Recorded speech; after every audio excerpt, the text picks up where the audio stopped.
Hello and welcome to Girl Awakening YouTube. I'm Jo Hendy. And I'm Amanda Parker. Enjoy this episode of Girl Awakening in all of its vulnerable sacredness. And remember to subscribe and share.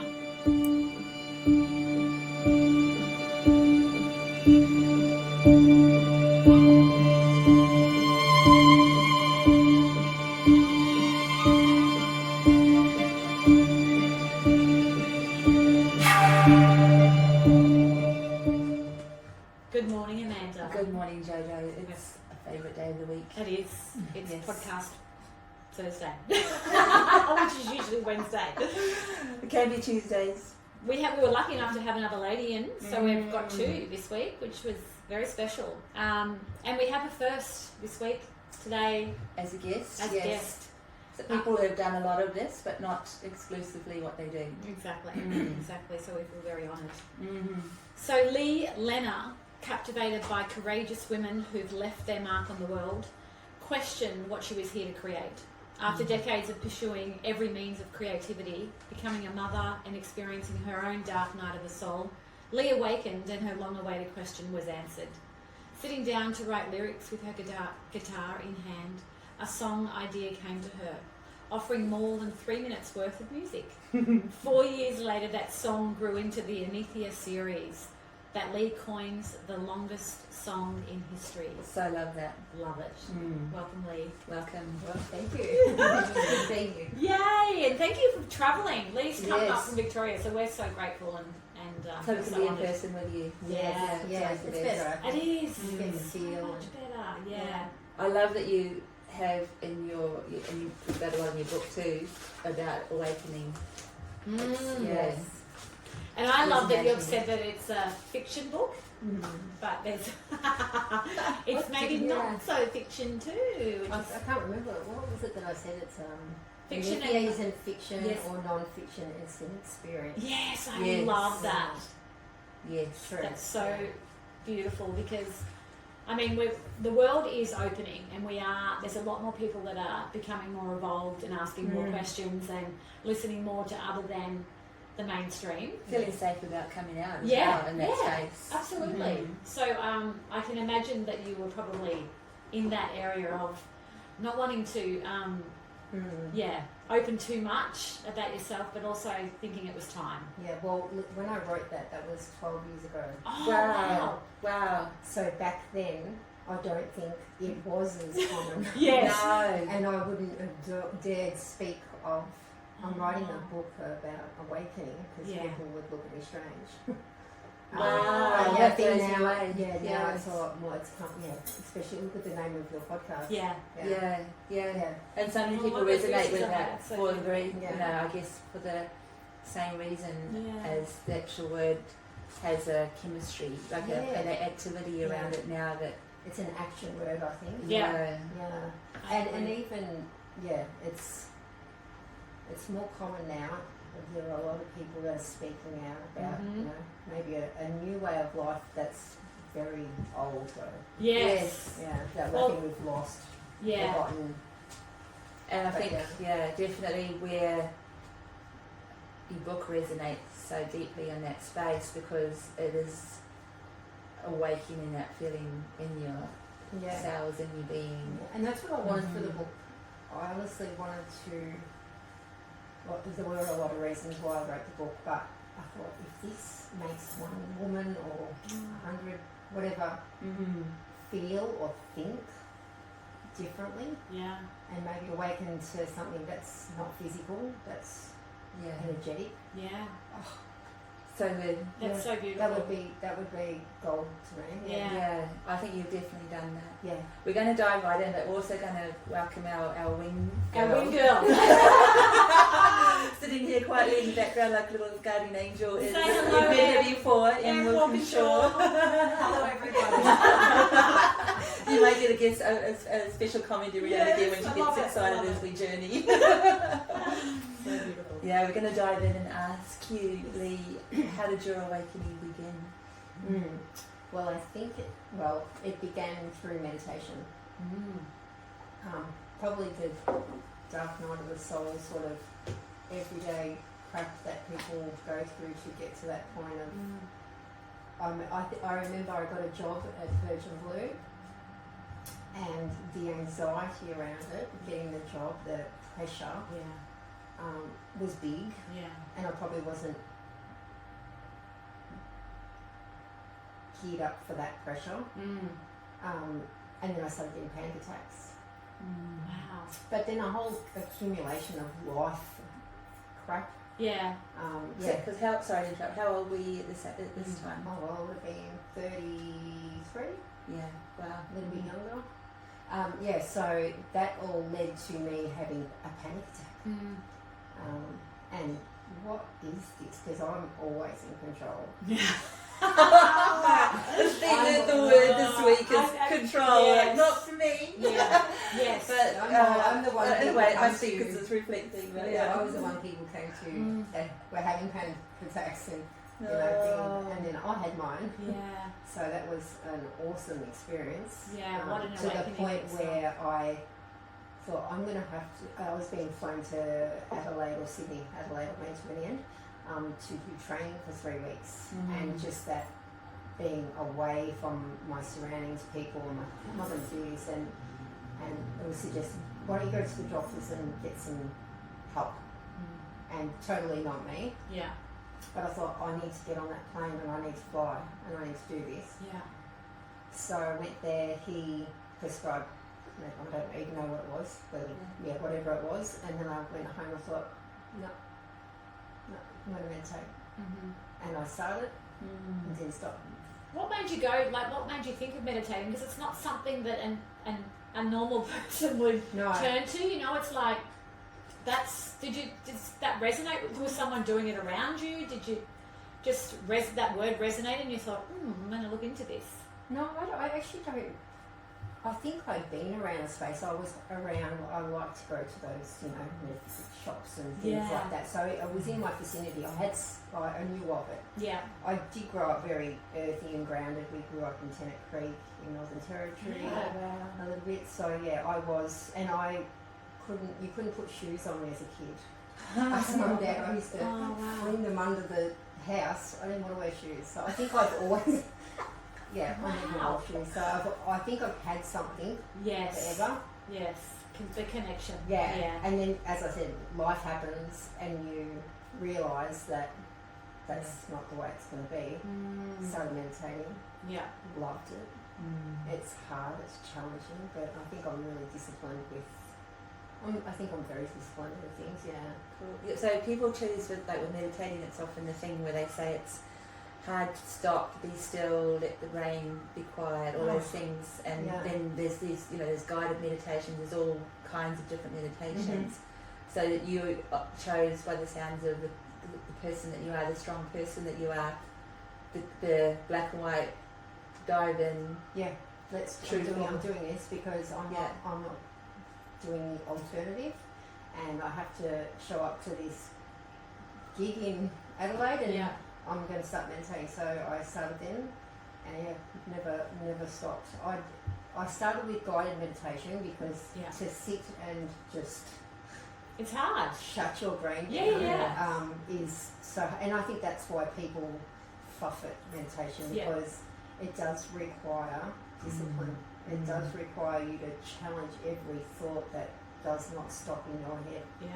It makes you sit still with yourself. And I think which would be hard for someone that likes control.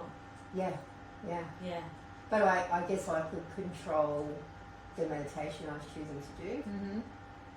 But I found probably after a few years, and that's another thing, people don't want to sit there for the long haul, but that's what got me to where I've got through the discipline of doing it constantly. I'd finish a meditation, the guided part, and then I'd go off and continue doing it. And I think that's where the awakening, to answer the question, came into it, because it was like I'd finish meditating and then I'd be able to stay in that zone where there is no thought. There's just this energy, a feeling, you're like eternal, you're everything. Your thoughts aren't accompanied to any of it, and you're just everywhere and everything. That was my feeling. I was everywhere and I was everything, and I was eternal. And see, that's that's really big. Like, Yeah, it's it's rolling off your tongue like it's because it is just what happened for you. Yeah. But to get to that place for a lot of people, that's a lot of hard work. Like to be able to shut down and be able to feel that connection with Source pretty much straight away. I mean, I can imagine it's taken you a It was a few years. years of getting to that very, awaken. Yeah. And yeah, I think it's why I said it maybe earlier that awakening is a process. Yeah, because absolutely. well, everyone's different. Some people do have it instantaneously, but for me, I think it was doing the work to shut down my brain and everything that had happened in my life up until that point, and sitting it to the side and going, that's my humanness, that's my, everyone has their stuff, but I'm just going to put it over there for now. Park it. Yeah, park it, and I'm going to sit here with this effortlessness of just being, I don't know whether you call it enlightenment or light, or it's hard to explain what that is. Yeah. It's Especially in beautiful. physical, you can't put it into a physical description. Yeah. I don't think. And it, like you said, it's so formless. different for everyone. So different for everyone. Yeah. Some people find it a lot harder to. I mean, I'll speak for myself. Meditation's tricky because of my mind, and I've tried all the things, it's just words, or that's just noise, or it's clouds, or I've tried it all.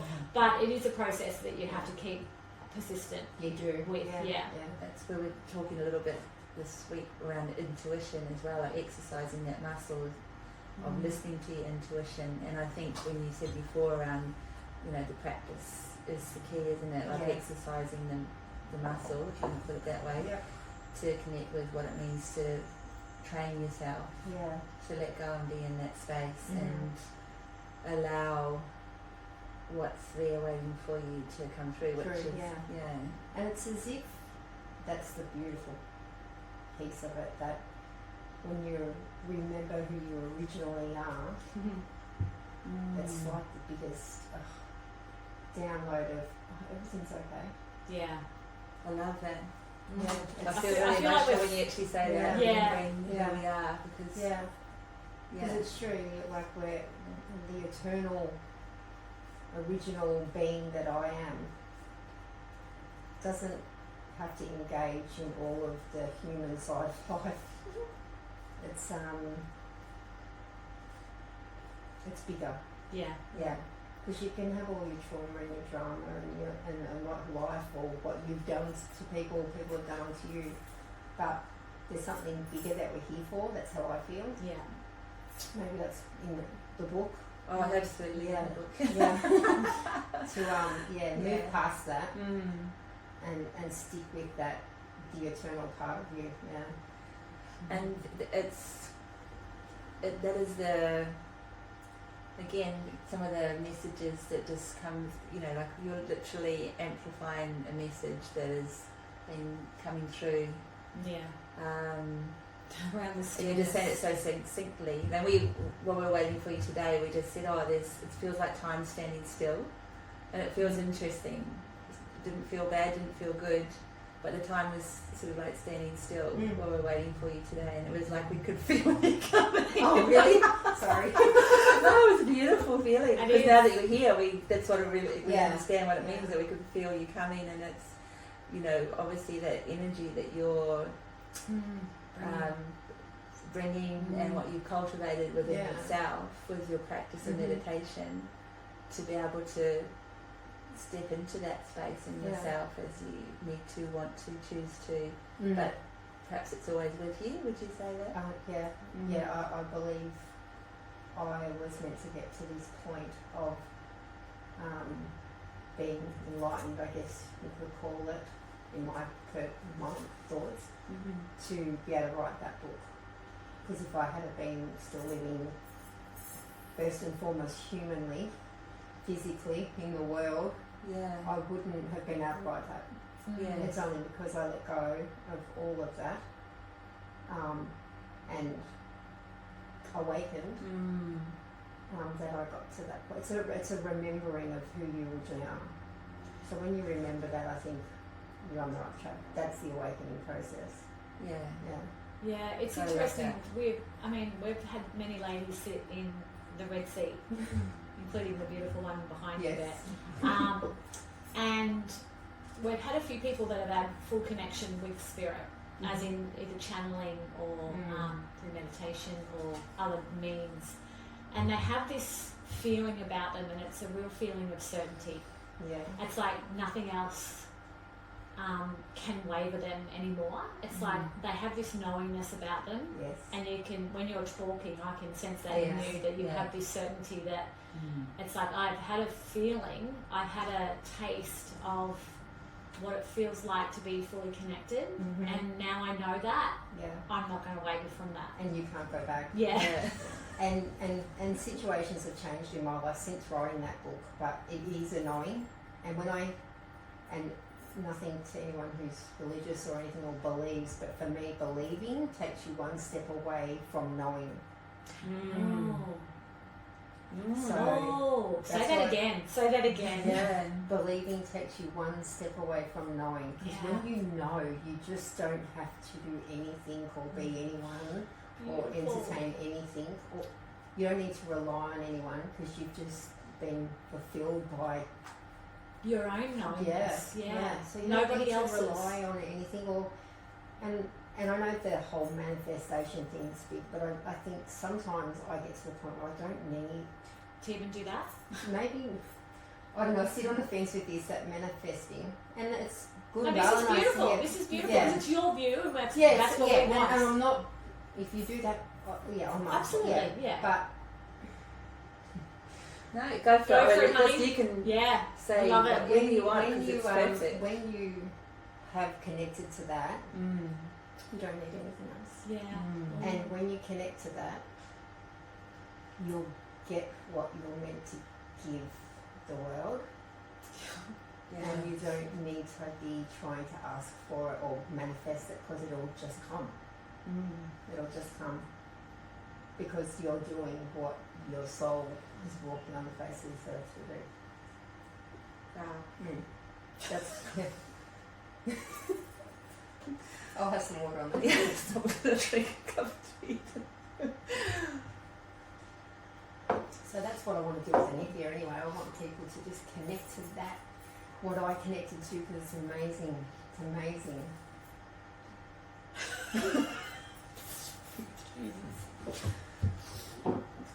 I haven't drank it. Maybe you should read my book. Oh God, no! Everybody needs to read this book for God's sake. It's for source sake. It's we had a feeling that you should I just feel like a effort. question. Just like. It's very interesting. Like earlier this week, I was listening to a podcast, and it was about this older lady who had spent a lot of time with a monk, and he lived till he was 93, and he didn't talk about God, and he actually got imprisoned by his fellow monks and told, until you renounce what you're talking about and speak of it in terms of God, you have to stay here. And he was like, well, okay. So he's, a few years passed, and they eventually let him out because they couldn't Couldn't get into crack. No, he was, because his belief in exactly what you just said was, and what he continued to teach people was exactly on that premise of we are all knowing in ourselves, and our connection with nature is a part of our energy source and our language. Yeah, It was, true. a beautiful being by the Even, what was it, the Buddha? What was his first name? The first Siddhartha or whatever? He sat under a tree, nature, on the ground, grounded, Yes.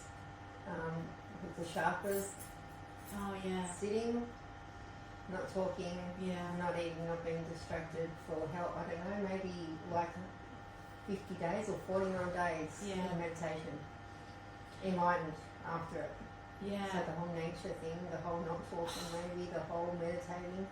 Yeah. It's very Simplicity. powerful. Mm. I know even with another lady that we've had come in who's all about the grounding, and she does these like nature camps where you go barefoot, sometimes naked, and you just go out in, it's in the womb tomb, and you just go out to connect to the earth, and that's all you do.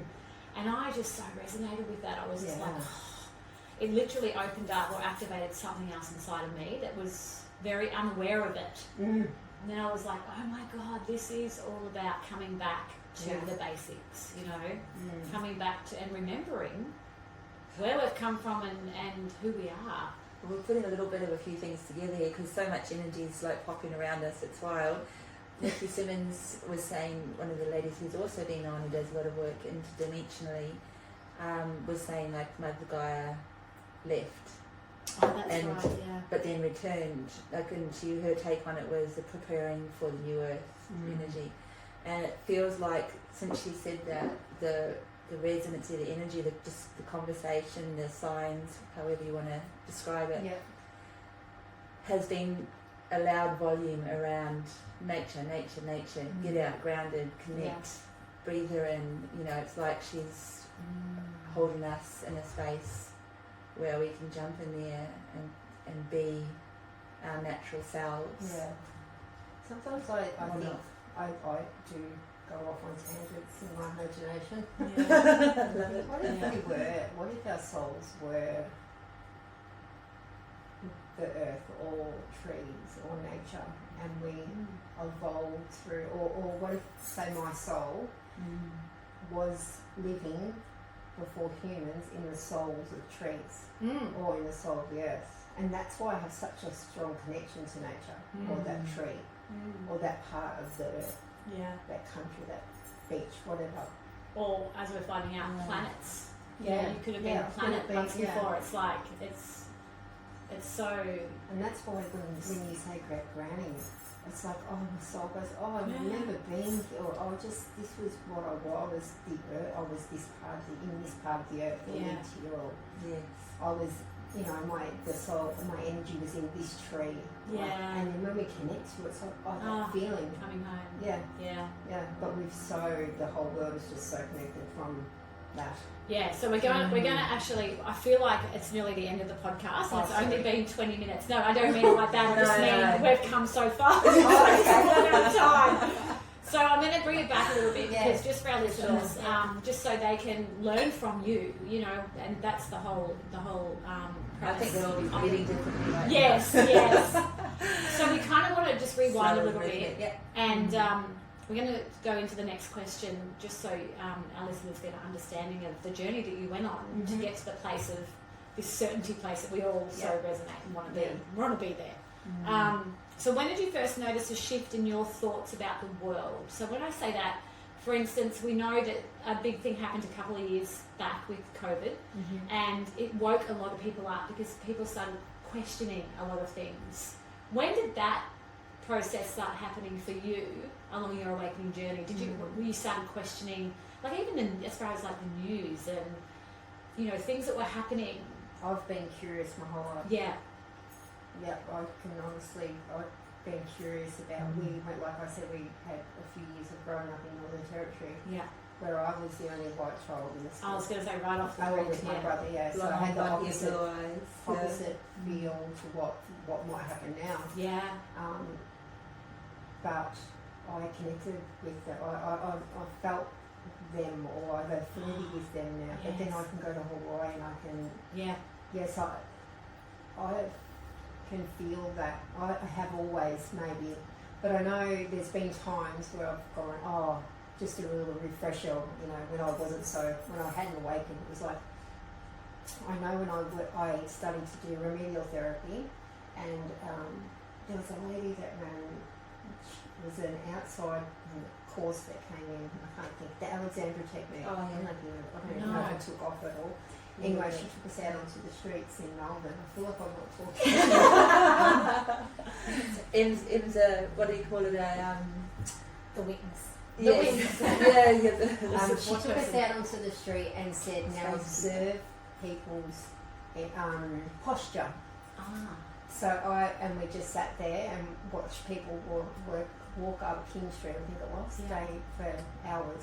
Oh, wow. And you're meant to see the way they hold themselves, how that might, what their injury might be, or what holding their, their back arch and heels that have a lower sore back, all this sort of thing. Mm-hmm. And I used to sit there and look at all the energy. Yeah. Like, Wow. and I was thinking, oh, that person, then I'd take it that bit further. Yeah. I think we were talking about that in the car, like I could sit there. So I've had little snippets, and Yeah. then when I worked at Virgin Blue, people would walk towards me, and you can feel them. You can feel or pick, or you see more than just the physical. I think when you try to look for less physical, Mm-hmm. you get more of a better feel for people. And I think we've lost that too. I think that used to be maybe a massive strong thing back in the Yeah, absolutely. Yeah. Yeah. So does that answer your question? I don't know. I think Well, I think what you're alluding to there is also like people often pick up, they call it the first impression, which is a tiny taste of what you're just describing, like a tiny fragment of what we still have, or people still have around how they connect or how they So that see people. that helped me, I think, Yeah. just having that awareness of just witnessing things, because people can say and talk and do whatever, but when you just sit there and look, Yeah. Yeah. So I think I've had it gradually throughout, but stronger when I when I started Yeah. awakening. Yeah. Beautiful. So may I ask, what helped you decide to go for being a line flight attendant? No, I was on ground crew because I had a 4-year-old son. I didn't want to put him leave him. Okay. What made me want to go for that job? To that area. I think when I was younger, that was big. Yeah, the flight, being a flight attendant. Yeah. I remember I actually went for a job with Virgin Blue. I don't know why. Yeah. It was like, you think it's a Yes. glamorous, Yeah. prestigious, I don't know. Yeah. Yeah. It's the whole flight And I attendant. love travelling. I love Yes. that freedom. Yes. Yeah. Yeah, no, it's That's so what led me to those doors. interesting. What kinds of things have happened or are happening to you and for you since you've become a little bit more aware, or are more aware of, that life isn't exactly what you thought it was going to be, or that you're awakening to something different and new? Did things like, we talked about manifesting before, like people are into this whole manifesting, and it works for some people, doesn't work for others. Yep. People understand. Did you notice that you were creating things just naturally around you that's in the good that started happening to you, or bad, or what was happening around you? Well, I think I became more isolated. Ah. Yeah. So is that maybe odd to? Yeah. Yeah. No, you maybe withdraw. Yeah, I was going to say that was going to be my. No is that- one that I know or hung out with thinks like that or feels like that. And I think I've been misunderstood my whole life. Where you just go along, you don't ever entertain or say out loud, oh, this happened today. I had a little awakening. My friends would look at me like I'm strange. Yes. So it's very, when you go in, well, for me, when I went in between who I was to sort of awakening, meditating, it was not lonely, it was very isolating. Yeah. So for me. Yeah. The internal world. Yeah. And but I loved it at the same time. Yeah. And the things that happened in doing that was characters come to you in writing. Right. Okay. The more you surrender, the more you just go, okay, I'm sitting here, what do you want to come today? More characters come with more stories. If it wasn't your book, let's just say you haven't written the book, how else would you have expressed it? The way I originally started writing music, Okay. which is the lyrics, which is kind of Similar. yeah. Because it's like, from what I'm gathering, it's the channeled. Yeah, I think so. I don't know if that, I don't ever call it that word. Yes. But I believe so. Yeah. I know I think I've read about the lady who wrote Mary Poppins. Okay. She virtually walked into a room, shut the door, called it a cave, sat in some little confined space and just gave herself over to writing. Well, I Which think was a few hours north of here. Oh, really? In the town of Maryborough. Really? It was like they have Mary Poppins festival every year. Well, I think That's why. you just absolutely said Harry Potter, but I think she was similar. She channeled. Yeah. You do. It's so amazing. Yeah. You don't need you don't need people. I Yeah. mean, I didn't need people. Yeah, that's okay. Yeah. I work with people all the time because I'm still holding down a full-time job. Yeah. Yes. I'm working with complicated situations for years, and to retreat and just be in another space, Yeah. mentally, not thinking, just surrendering to what wants to come through. So this is interesting. So you just said you still work full time, and you work with interesting people. Yes. Do you bring in that into your work? Like, do you allow that level of like the certainty, the knowingness, and all of that come through into your work to support people in that aspect, or do you just put it aside, just go in and you're just being Lee in that moment? No, it's an aware. Okay, so I finished working at Virgin Blue, and I got a job at a medical centre, a big medical centre. I work with around 40 women, and every walk of life walk through that door. I was going to say, what an interesting place to work. So I'm on administration, I'm on reception. We had a needle syringe program, we have counselling, we had mental health, we had men's support groups, women's support groups for the men that had violated women, everything, children, speech therapy, allied health, and you would be copying. I was going to say, it's interesting. A lot of different personalities. And then you've got the workers. Working with 40 women, I think there was maybe 2 men. Those poor 2 men always used to be putting up with our hormones. But yeah, when I'd sit there and think, okay, this person's gone through hell to get them here. I was going to say, needles. Well, the syringe program. And you sit there with I used to sit there with a non-judgment. Okay, they're doing this because obviously something so traumatic has happened all their life. They've not known how to deal with it. Maybe they should learn to meditate. Yes. But of course, I'm not going to say that. No. It's like I was a witness. Sitting there just aware of all the different types of human beings that walk the face of the earth. Yeah. Because we spoke before about remedial therapists. Yeah. So you have a calling with people, obviously, and helping people. A lady we were speaking to this week, her calling she shared was in helping people, but not telling them the answers, helping them to find their own answers. And it feels like you're walking a similar space. Yeah, true. Yeah, and now I don't do it out there in the world. Maybe I just sit in a room and write it, and hopefully reach more people. Absolutely. Not that I've tried to do that in my work environment. It is a different, total different thing. Yeah. But often a lot of people who are working, I'm recalling a girl who came to one of your St. Trev's workshops, who worked in the medical centre as well, and she was a very empathetic person, very sensitive. So that's what I was thinking about, how you handle that. It's interesting, the people that are in those spaces, it's like you're meant to be there, but yet it's like a tsunami of energy constantly. Yeah. And I think I went through the motions, if I'm completely honest, at points where I would just get sick of it. Yeah. You're just over the, because they're not in a good space. Yeah. And then maybe a downfall for me is I think, why don't you just do something to help yourself? Sometimes I think that. Yeah, absolutely. And I know people have to go through the process. I went through my process, but like I was there for 12 years, and the people who were there on the first day were still walking in on the... Yeah. The lady we had in yesterday, she said something that was so powerful, and you're going to love this. She was like, there are no victims. There are no victims. We chose to come here, and we got the golden ticket. And I was just like, being here in this time. She said at this time, we are all powerful beings that chose to come here at this time to have this experience, and we got the golden ticket. She said there's beings out there that would love to come here to have this experience, to experience the contrast that we're having. And it was just a completely different viewpoint, and probably hard for some people to hear. Yeah.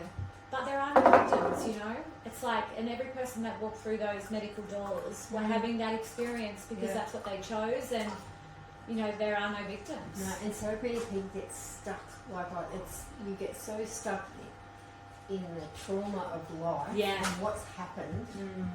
And to me, I don't think it matters maybe what happened, because it's pain at the most fundamental level. Yeah. Whether whatever's happened to you in your life or whatever you've created bad to other people, it's guilt, it's pain, it's shame, it's Yeah. all the abuse. It all comes down to pain and hurt. Yes. Trauma. Yeah. Yeah, yeah. So you can carry that around forever, or you can go, this is what I do. I'm not here to continually live for what humans may have done to me or I've done to humans. Yes. I'm here to do what my soul came here to do. So for me, it lessens what's happened in life, Yeah. and it puts a new perspective on I'm going to do what my soul wants to do, and just forgive and forget and just put it in that little box. What a powerful, powerful viewpoint. Oh yeah, to say you're here for you Yeah. Yeah, and for because nobody else. what is going to come of me living with all the traumas? Well, who are you keeping them for? Yeah, well, I'm not going to get anywhere. I'm not going to get anywhere with carrying your life of crap around, your childhood, your this, your that. Well, if it's true what they say, you'll come back around again and have the same experience. So Yeah. it's like, if you need to. if you need to. I mean, I'm resonating with you fully because it's been a similar realisation in my own the last few years Okay. as well, and it's like, why be in suffering? Yeah. You know, when you can be in joy, Yep. and it's all about choices and not holding on to things, and the simplest way of things that don't serve you. Yeah. Yeah. Because like what happens, I know one day I was going for a walk and I remember thinking, if I met my creator or whatever God, the be all and end all, if there is such a thing, whatever, would I have, and I've passed, did I do what I come here to do? Yes. Did I achieve what I was sent here to do? And I want to be able to say yes. I did it. I let all that, whatever wasn't necessary that happened, because shit happens, Yeah. but I stuck true to what I was coming here to do. Yeah. And Well- forgive and forget and just keep on track with what I'm here to create. Yeah. You know, it makes it feel so simple and peaceful. Yeah. So simple and so peaceful, and I think one of the things that have been coming up a lot recently is around how we can be asleep for most of our lives, you know, or captive in those pain cycles and loops and things, and The entrapment. the entrapment, the entanglement, and you know, if not now, when are we going to let ourselves free? Yeah. And as you say, be able to have the feather and the stone, and or you know, have them weigh equally, and say, life was in balance, life was meaningful, and evenly. Like when I do the whole, I'm here for the soul, I'm here to create. I think it's artistic, it's creative. Everything else just falls away. Yeah. You don't have to do anything with it. You don't have to take it to therapy. You don't have to numb it with anything. You don't have to do any of that, because that's the more powerful thing, and that's maybe what I'm here, or we're here, to align with that, and makes everything else, you don't need to do anything with it, you just need to keep on going with that. Well, that's what they say. I'm Yeah. pretty sure, my understanding, that's just you hearing you say that then, it's just like I'm having a remembrance of people saying, you know, when you're on track, when you're really on track, that you don't have to manifest, because everything's creating anyway. You know, you've already created it because you're on the right path. There's no need to, it's already happened. It's happening for you. And the biggest, it's like you can just trust it. Yes. You don't have to even use your intuition, because you're just going with that. Yes. And beautiful things come from it. Yeah. That aren't for you. That's not for me. Was meant to come through me for everyone else, to maybe connect to the way I feel, because I think it's a great feeling. Yes. It's an amazing feeling, and if someone else can feel that, so therefore my soul comes through and gives, which is what I think we're all here to do. Purpose. Yeah. Soul come to the front. Yeah. I felt it. I found it moments ago. Absolutely, I felt it. Yeah, it was like you were. Yeah, it's like you were talking straight to me. Yeah, It's okay. very beautiful. Mm. Yeah. Because that kind of answers one of our questions around what did you notice happening around you. And I'm feeling from what you're saying that when you started meditating and stepping into the space that we're just talking around, Mhm. with all the density falling away, Yeah. that life started happening. It's a beautiful way Yeah, to look at yeah, it. then it came because it was sort of edging in with the music, the lyrics. Like I continuously write the same song. This woman's voice, sort of like story, keeps on coming to me. And I'm like, okay, I'll sit down, and I started in a little notepad because I thought, oh look, I'll probably get a couple of pages in and think, no, I'm going back to the lyrics. And 5 years later. And I told this story at my book launch that I wrote the book on a dinosaur computer. It didn't even have a word count. Oh, Which wow. could be a good thing. Yeah. So I sit there 4 or 5 years right away like a crazy woman because I couldn't type quick enough It was just flowing to through get you it. like that. Yeah. I'd get up before my son, right? Take my son to school, right? While I'm eating breakfast, it was just flowed through me. Wow. And I forgot where I was going with that. Around life happening around you. Life. Yes, so I was writing, and then I thought, it's finished, it's done, hallelujah. But it's sadness at the same time. And I thought, right, I have to put on a USB stick and take it to work, and sneak into one of the offices and put it in, hoping I don't get in trouble, and just get a word count. So I thought, I wonder how many words it is, or have I written a book yet? Over 500,000 words. I've Holy written 5 dooly. books. Holy dooly. So folks, this book, if you're on YouTube, is like about 1 inch, 2 centimetres thick. So there's just more books coming. Yeah. When it arrived too, thank you so much for for gifting that to us. Yes, It's just got the most beautiful feel about it. Yeah. Everything about it is just, even the name of it. Yeah. It's just so beautiful. So yeah, it started off as a song, and then it grew into a what I hoped to be a book, a novel, Yeah. and then it turned into a series. Yeah. It's amazing. It's amazing. I can before you said, there's people that are thinking about some kind of TV. I felt that too. Like this morning when I was just reading I was like, this is going to be a series or something because it needs to be. It needs to be shared. Yeah. It needs to be like women need to see it and feel it themselves to know that everything's okay. Yeah. And I in my weird little head think sometimes that all the ANITHIANs in the world will share it and they'll make it happen. Yeah. They'll feel it and they'll get it out. Well, the book feels like it's awakening. Yeah. As part of its purpose is awakening. Actually, I had a message from a lady the other day. If she watches this, she's going to laugh. She said, have you had an awakening? I don't really know her that well. She read the book and loved it. Have you had an awakening? I said, I've had, I've had a few. And that book wouldn't be in your hands had I not. Yeah. Yeah, that's what's so beautiful. Yeah. And because I think another one of the words that's coming up real strong vibe around it, life force around it, is imagination.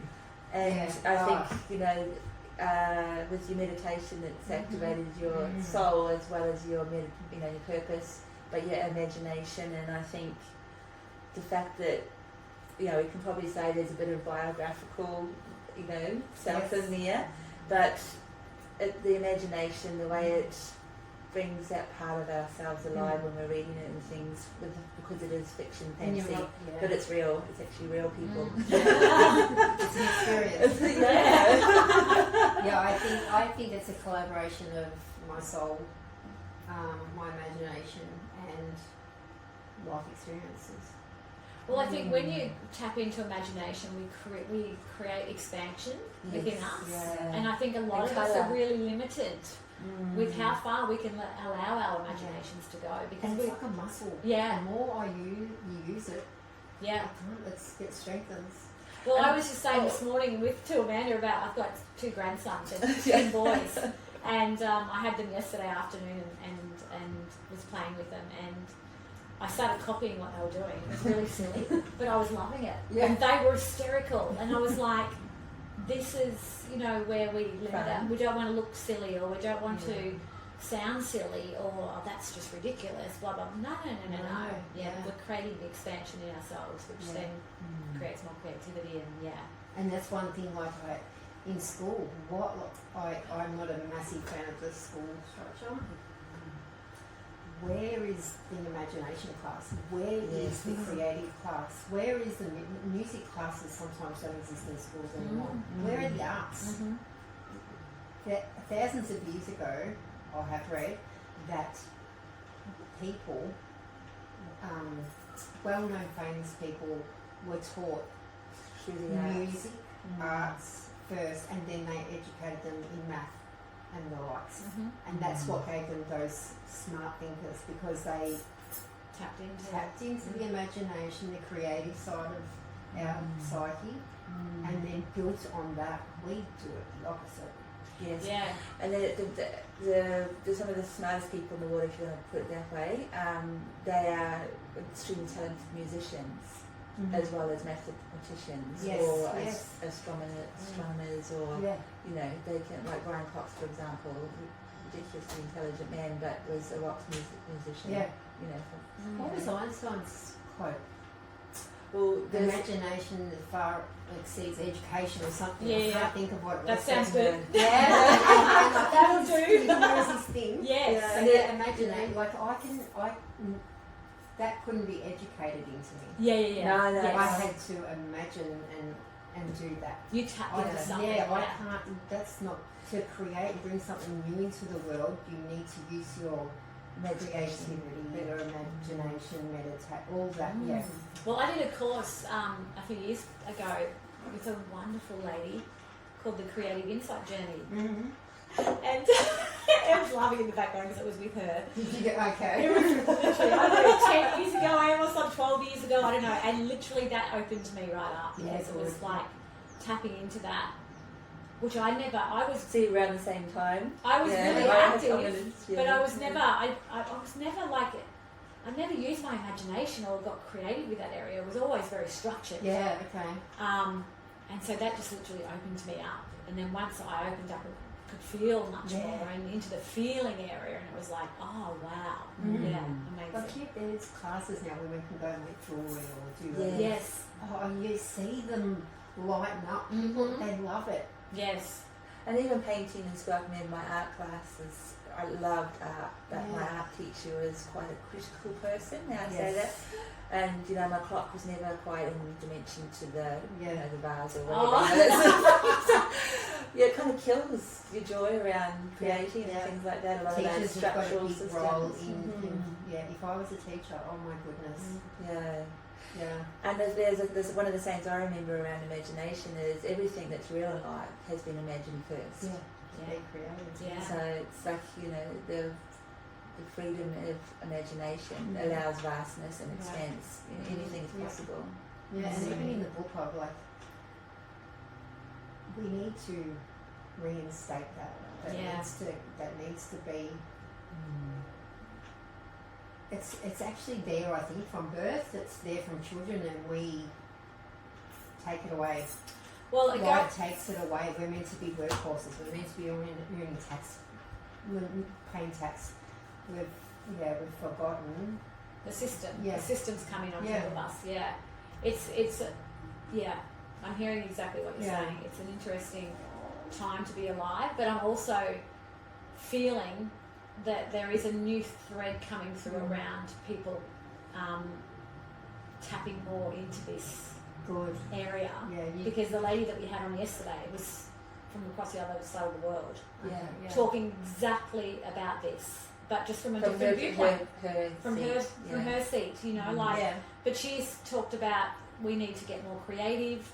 And let our imagination, you know, come into play more, and because or else we restrict ourselves. And limit ourselves. Yeah, like I said earlier, if we're doing what we're here for, the soul part, there's less drama in the world because we've just let everything go. Mm. We're living more aligned, we're more creative, we're happier, Happy, we're that's right. freer, we're more generous in giving of us Yes. to someone else and receiving what you create to share with me. Yes. Yeah. It creates beauty. Yeah. Yeah. The abundance of Yeah, that. and you don't need you Yeah. don't need to maybe manifest as much because everything's flowing. Yeah. Your gift's flowing to me, my gift's flowing to you, Yeah. and that's going to give you true fulfillment. I think that might be the 5D earth you're talking about there. Maybe the Yeah. 19 one. 19. No. 19. But it's the true, it's the true D. I feel like, you know, Yeah. because like you just said, the from one soul to another, the true joy, the fulfillment, like Yeah. you know, where we're all looking for, you know, the sugar, the quick fix for the feel good moment. Yeah. You know, it's always going to be an empty moment because Mhm. there's Chasing. Yeah. Yes. Yes. So- Oh, wow. in your book is in the area that we're talking at the moment. Have you researched a lot of the things that you talked about, but some of the things you talked about, or is it purely what's come through? I have researched a lot. I've Mhm. researched the countries, the streets you walk down, the words that they used back then. Yes. Wow. But just to make it authentic, Yeah. it wasn't to begin with, and Well, it was, but it was no, without the shape. The soul, the creativity, the imagination, the characters. Oh my goodness, the characters are not couldn't have been researched. That was just given. Yeah. But you know, there's a tribe of American Indians in there, and Annabelle called them natives or Indians in the beginning, what I wrote, and a sensitivity writer said to me that you need to give them a name because for that culture they need a name, not, you know, for what's the word, to be politically correct maybe, or to own, you know, Yeah. respect them. But I said, but Annabelle would have called them in that day Yes. natives or Indians. No, you can't use that. Isn't this funny? Just even what you're saying right now is everything we're talking about. So I had to You meant no harm. No, And it was all about your gee, imagination. I love Yes, culture yes. and history and Indigenous people. Oh my gosh. So people will pick up on that.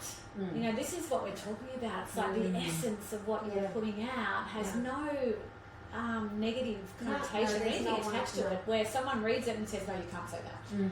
It's like, oh, you're missing the point. Yeah, totally. maybe that person doesn't need to read the book. Yes, It's yes. Well, that's not right. being Yeah, the it's not- message. Yes.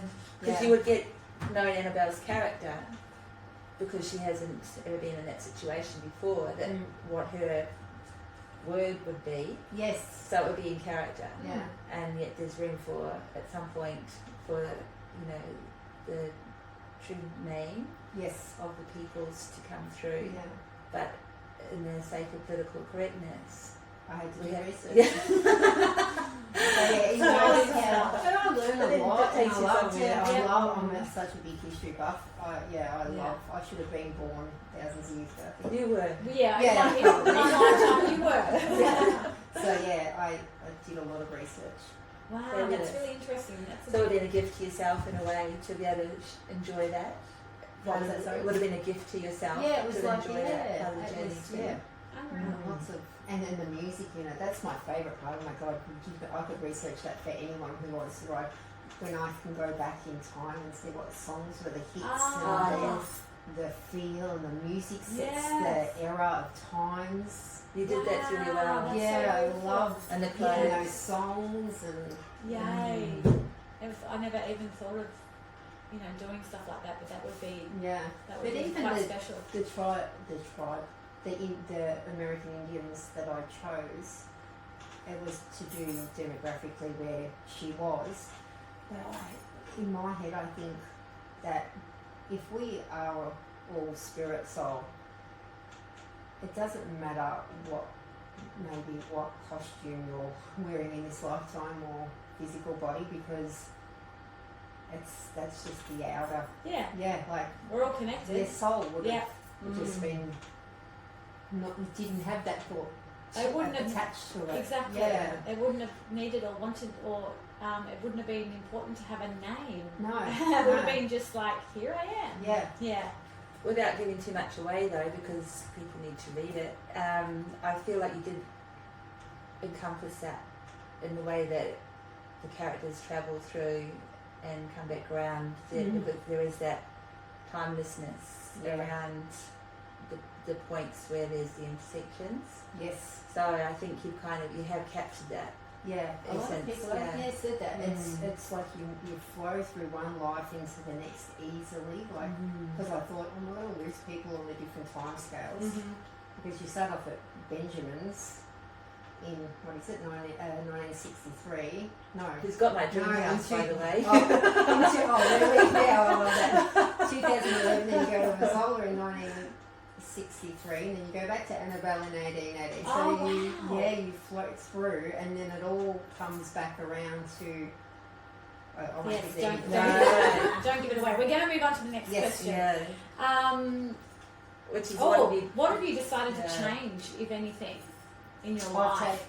In my life, I thought you meant in book then. Bits I took out that I wish I hadn't have. Change in my life.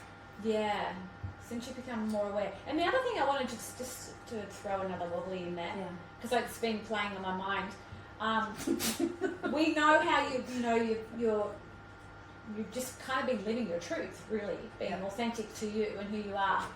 And then we throw in a husband. Yeah.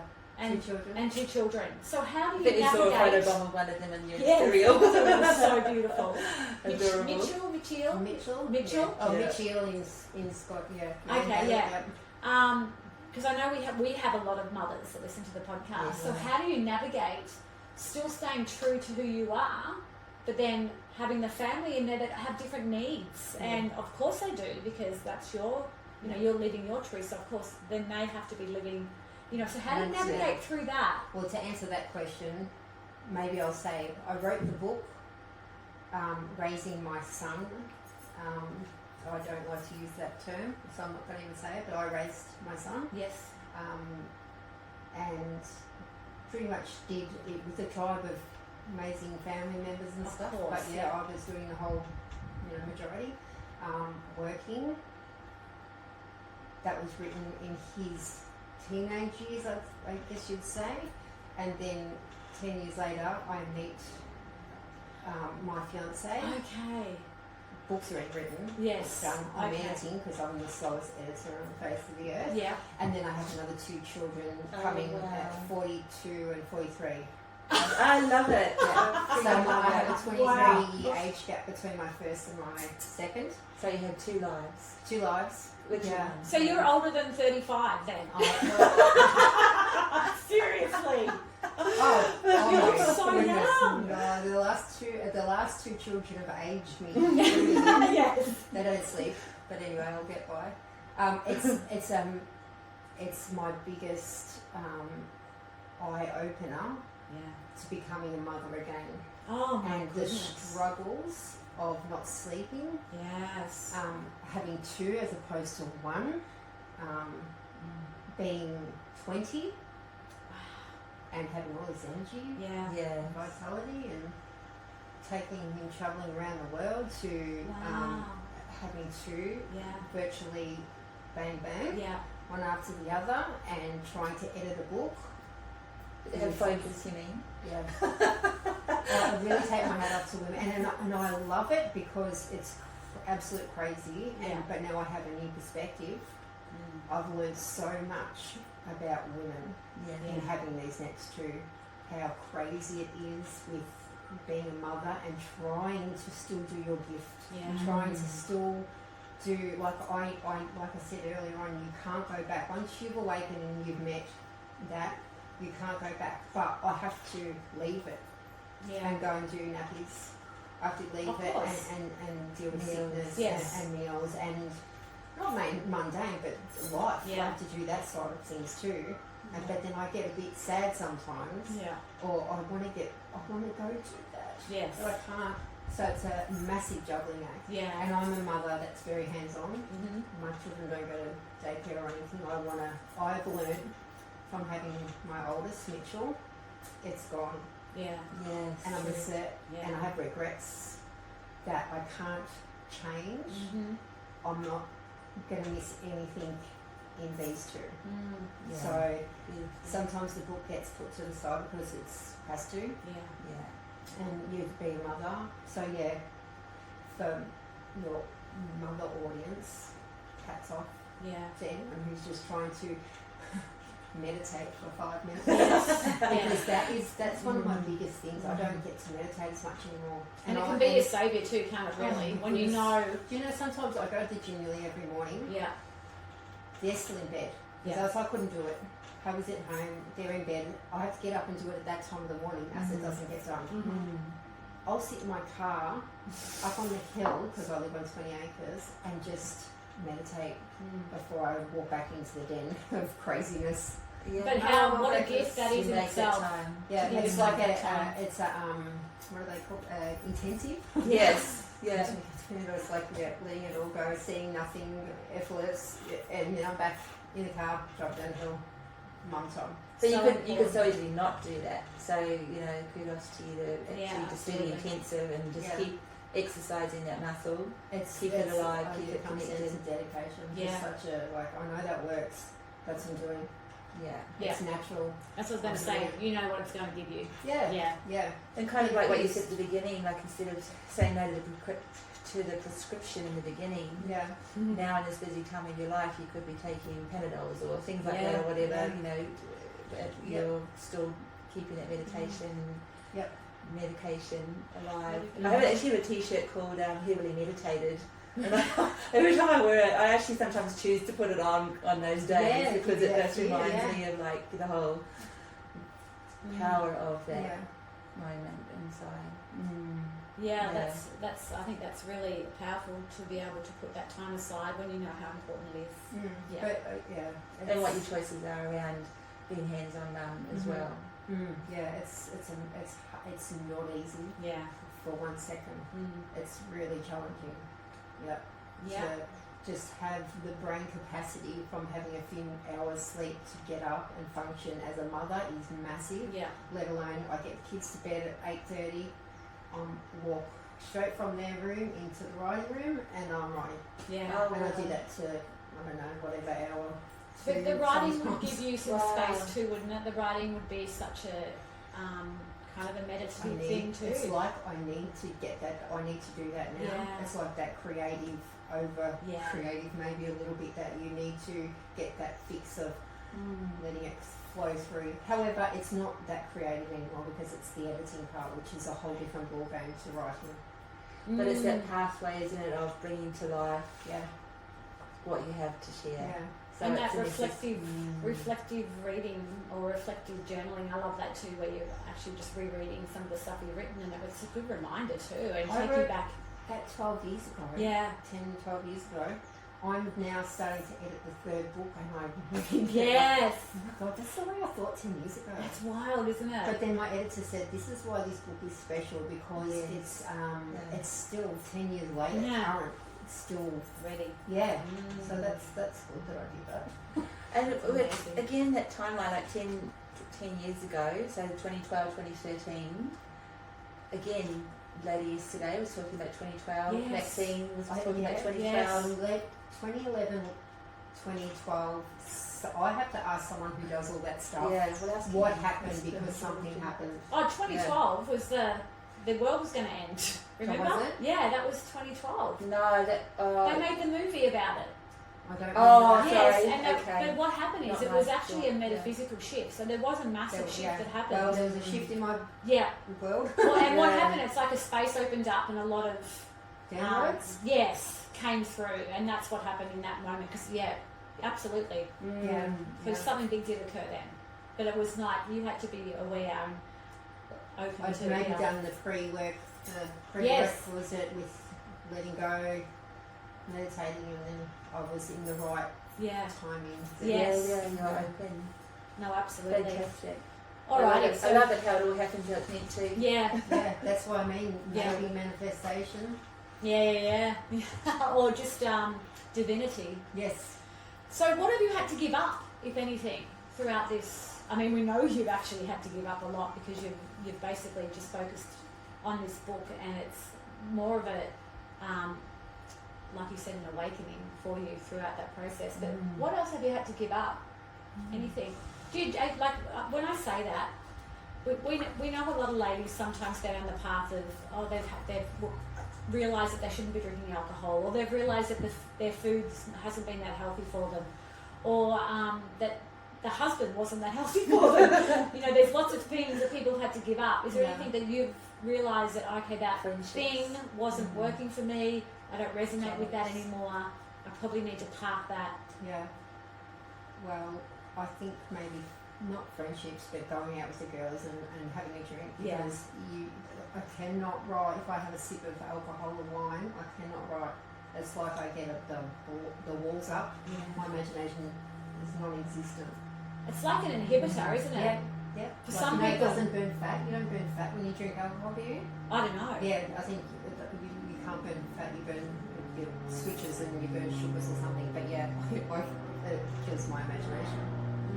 So even the next day, if I want to go out and have a night out or something, then the next day or a few following, because I'm not angry anymore, I can't wipe those days out. So I don't want to I can give that away, but I'd happily give that away. Yeah.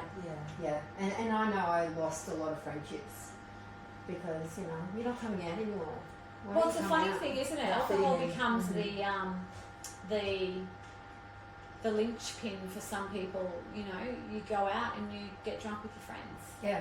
And then when you see them sober, it's probably the conversation probably doesn't flow as well after you've had a couple of Enos. I don't know. Yeah, That can happen for some people. I mean, and it's good to go out and have a drink Yeah, and unwind absolutely. or have a great conversation, or dance, whatever. Yeah. But not, I don't know, I've not been that addictive on things ever. I've never had that.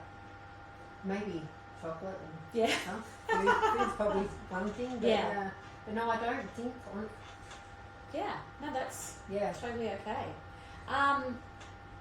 And just, so what do you do now to support yourself? We know you meditate, but is there anything else you do to stay in the moment?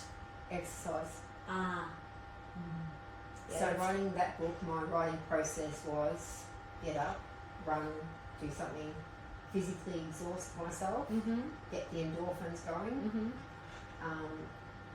sit down and write. Yeah, Or sit down, meditate, and then write. that's interesting. That was my flow. Yeah. And I walk into that room ready to write, and sometimes I wouldn't even eat. I just forget to eat, or it's that coming that quickly, so I'm just going to sit there. It's like I see a movie of it happening in my head, and as quick as you watch a movie, as quick as the story's coming to me. This is interesting. So we know you've got, is it 5 books in the series? Well, no, because I've edited one whole one out, so it's 4.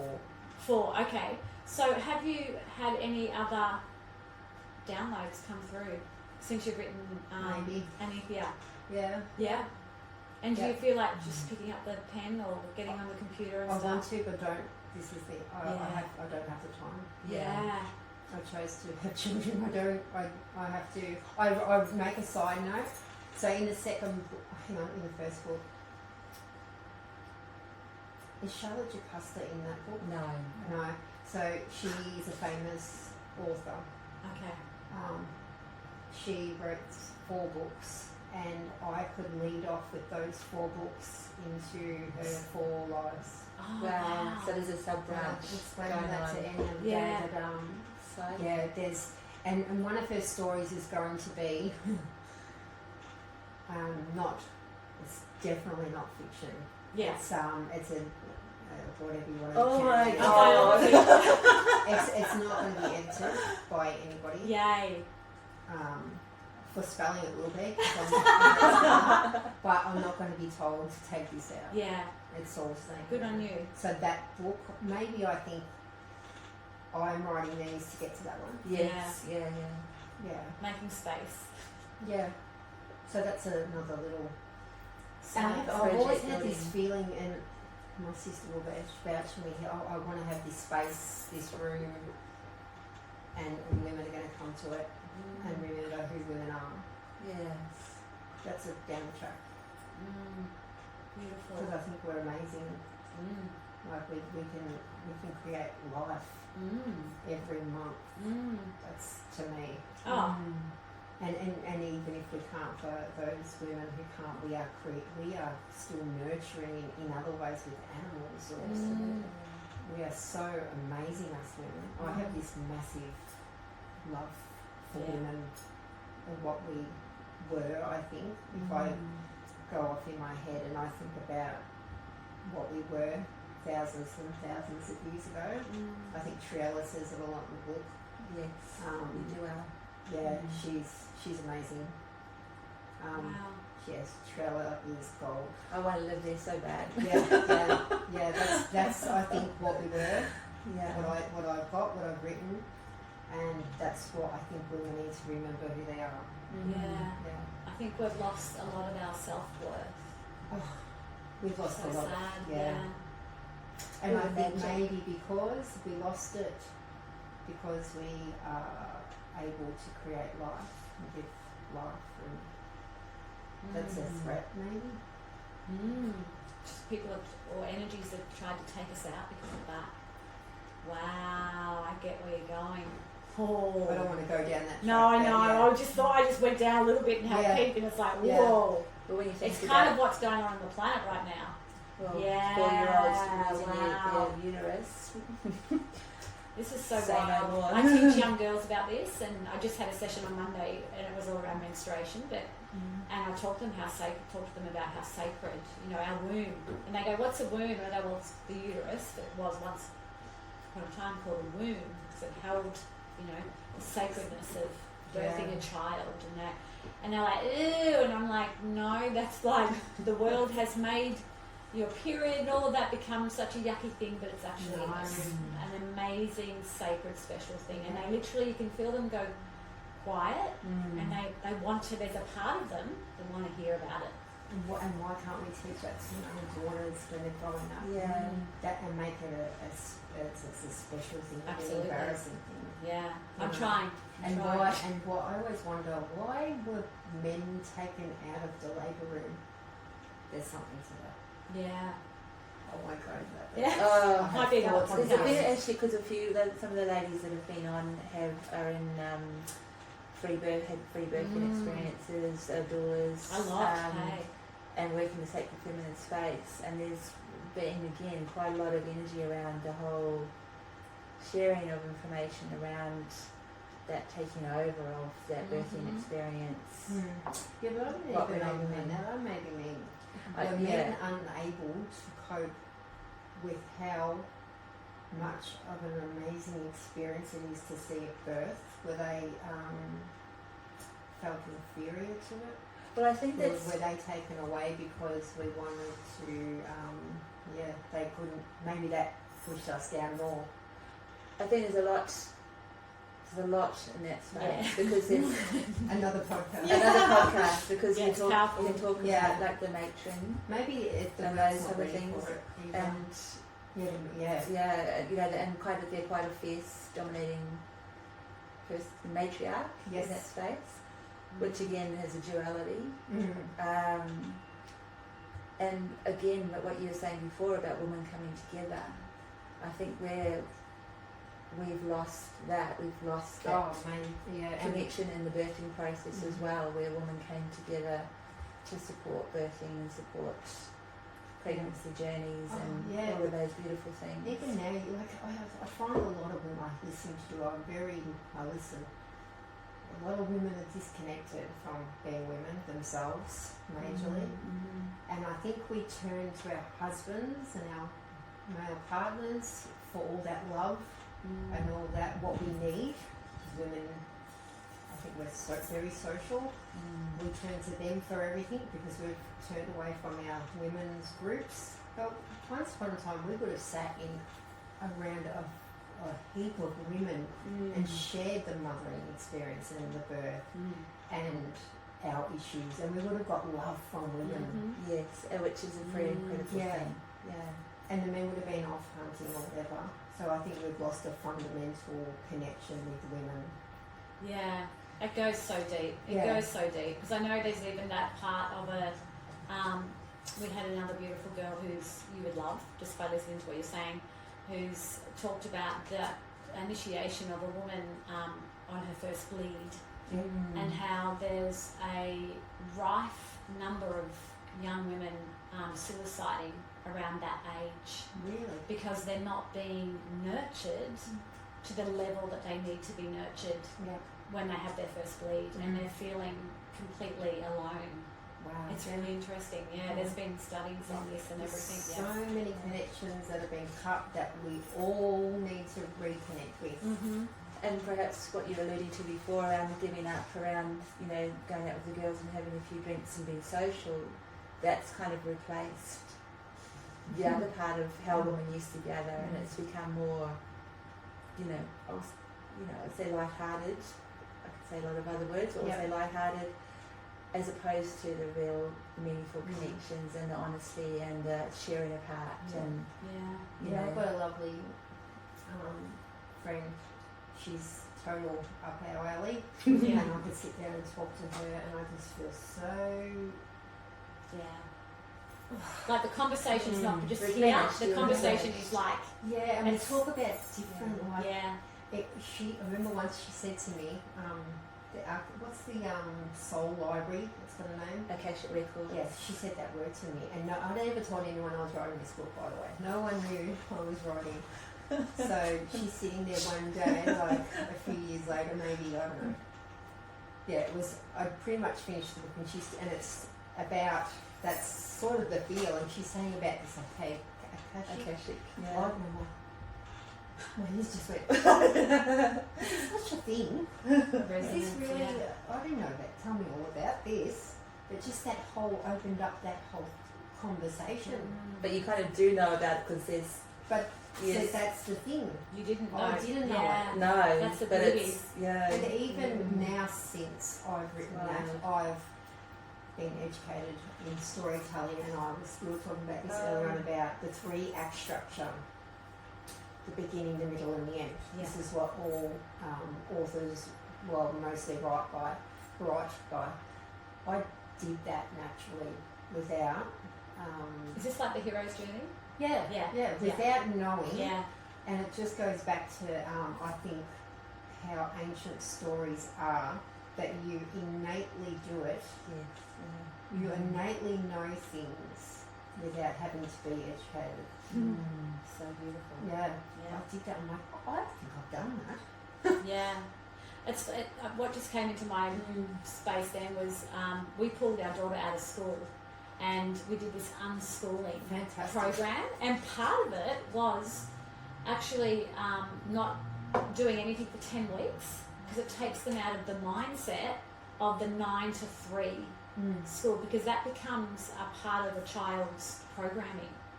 So it's pulling her out of the programming, and what it does, it gets her out of gets a child out of the mind and back into the heart creative space.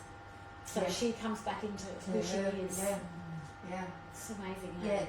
And that's going to breed so many good things. Yeah. That's growth from, Well, tapped into their natural abilities.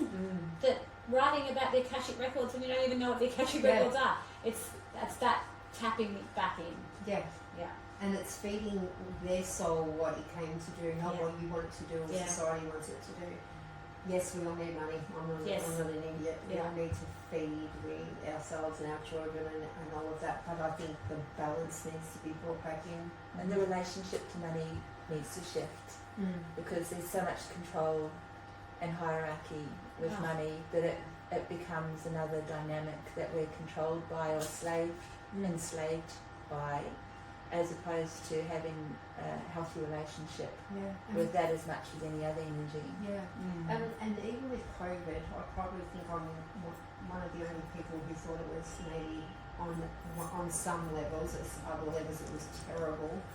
But for me, I looked at the positives, that the world just calmed down. People learned how to grow vegetables again.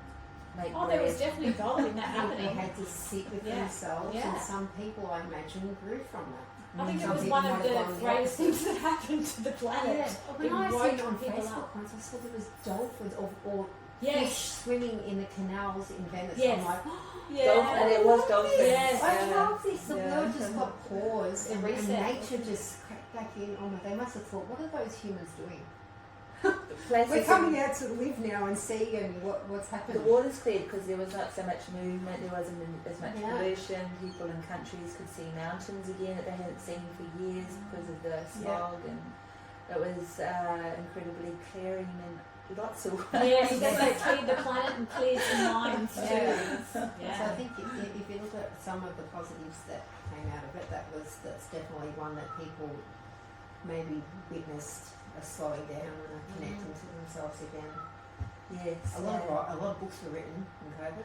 Oh yeah. People Yeah. did an incredible, I mean, fully acknowledging people who went through a lot of pain and Oh, difficult yeah. situations, and making choices that they feel they didn't have choice in. But a lot of people did incredible things through that space because they had the time. Yeah. It was like they were Yeah. gifted something to step outside of what we've also been saying, the grind, Yep. to do things differently. Yeah. Put a different perspective on how we live this life now. Yeah. Mm.